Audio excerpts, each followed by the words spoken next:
Bijai likti viena?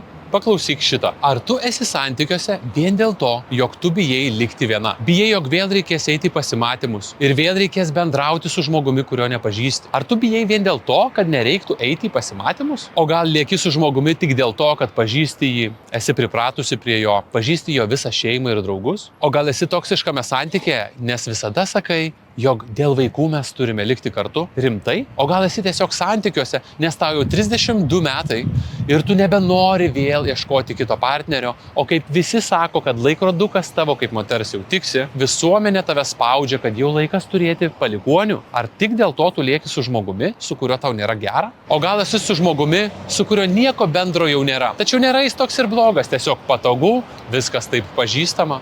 Žinai ką, jeigu yra pas tave bent vienas iš šitų variantų, tu labai smarkiai meluoji savo. O kaip žinai žmogui, kuris gyvena mele, neverta būti laimingu. Atsibusk pagaliau ir atsakyk savo labai svarbų klausimą. Kodėl iš tikrųjų aš esu su tuo žmogumi? Ar mūsų vertybės iš tikrųjų sutampa? Ar mes einam bendru panašiu keliu? Ar vis dėlto jūs esat kartu, nes jums tiesiog patogu? Jeigu esi pasiklydusi šiose temose, turiu tau paruošęs online video medžiagą apie tai, kaip susikurti gražius, darnius ir kokybiškus santykius. Nesvarbu, ar tu jau esi santykiuose, ar esi vieniša, šitas online kursas skirtas tau. Jame dalinuosi medžiagą apie santykių dinamiką, apie vertybės, kurios būtų bendros su tavo partneriu ir kaip susikurti tokį santykį, kuriame būtų gera būti, o nesinorėtų iš jo bėgti.